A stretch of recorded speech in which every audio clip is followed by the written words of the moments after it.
Hey guys, it's Ben the Coin Geek at Old Pueblo Coin, and Happy New Year. I should say Happy New Year's Eve. Everyone stay safe out there.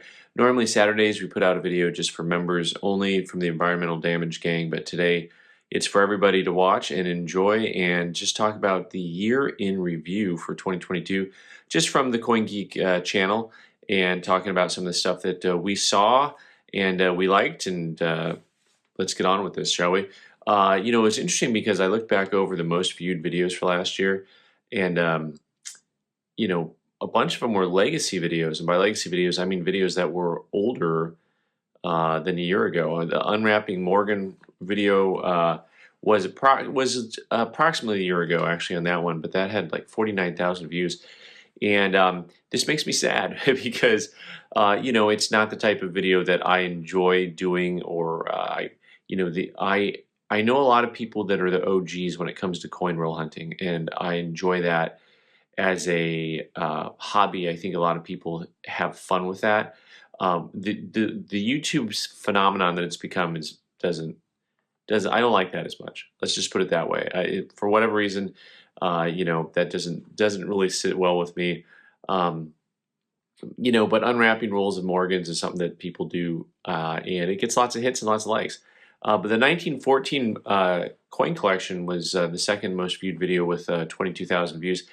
And that one, I'm really glad that one did well because I enjoy that type of thing.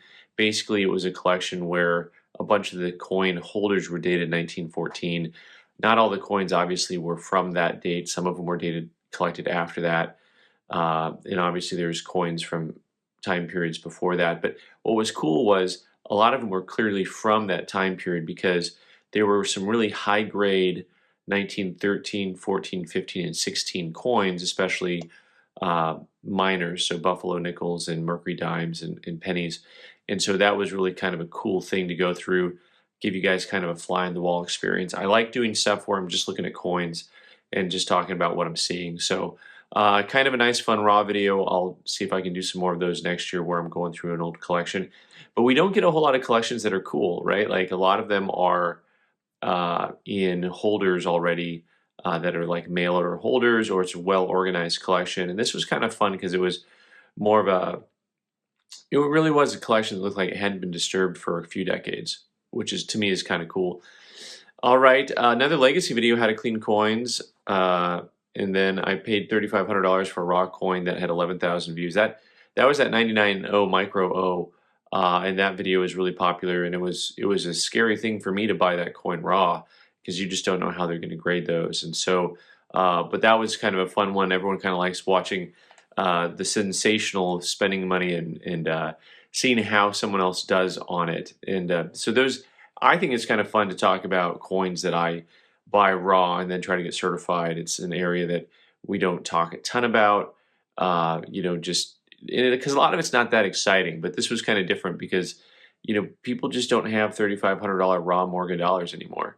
It's very unusual. It's not like it was a decade ago, right? So, of course, as always, one more I want to mention: this magnifying coins, which is also an older legacy video with over 9,000 views. Lots and lots of views. But as always, the views that are consistent are you guys love the crack out videos and you like the crossover videos, of course, open box videos. All that stuff is very, very popular and it draws a crowd. And so we'll keep bringing all that stuff to you as we can, as it comes available. And it's been fun to do. And this last year, let's see, I did a few interviews. I interviewed John Albanese of CAC, Seth Chandler of Witter U. We did a live Witter Coin and Witter U, and Instagram Mogul. We did a live stream from the Vegas PCGS members only show. Seth and I did, and the interviews to me are fun. That was not as much of an interview with Seth as it was just we were together live and talking. And if Seth and I get together, it's like a little too much energy. I did an interview with Alan Rowe of Northern Nevada Coin and Andrew Salzberg of NGC. Also, Spectacular interviewed me and put that on his channel, which I really appreciate. That was really a nice interview. He is a very nice guy, and he really did a good job. I thought the interaction there was fun, thoughtful, and interesting.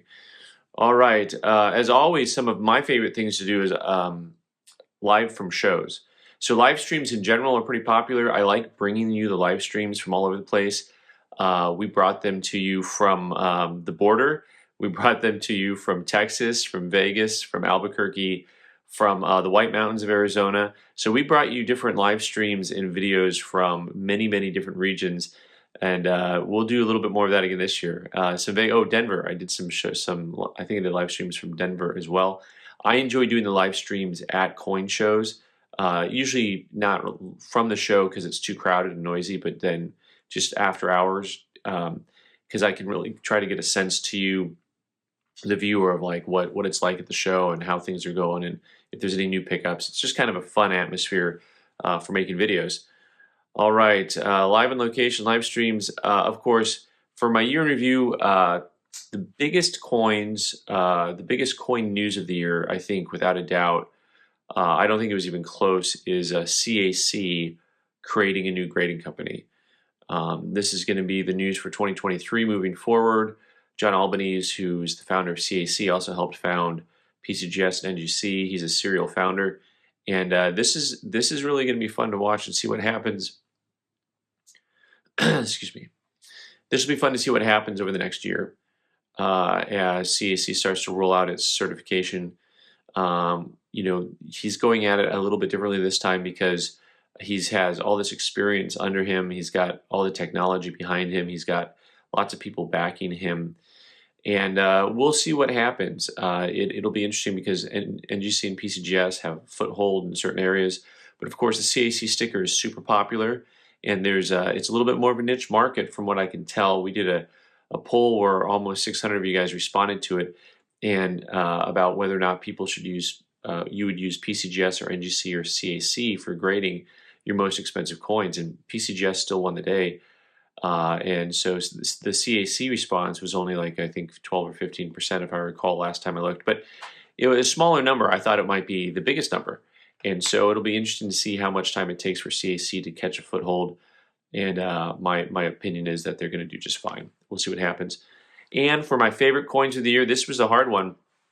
If I had to just pick one coin that was my favorite coin of the year, it was probably the ancient Semis with the Pegasus on it. So that was the bronze coin that was ancient. It was like this big. It was huge. And I'd never seen one. I would go to coin shows. Coin dealers have never seen one. And to me, that's just thrilling. That's just amazing.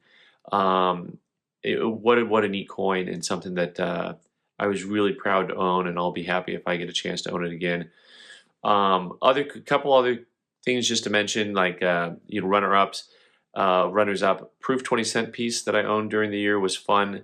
That was a beautiful coin with a cameo on one side. It didn't get the cameo designation. It just got a star on it. And then also being able to handle internally some proof gold coins for customers. And by proof gold coins, I mean like earlier, 1800s gold proofs, early 1900s. That stuff's pretty awesome to hold and to handle. But that's kind of the quick, fast year in review for the Coin Geek channel. Thanks for everyone for making it 2022 a great year, and we look forward to doing more of the same next year, 2023, and hopefully it'll be all the best for all of you. And everyone have a safe and fun new year, and God bless you in 23. Take care.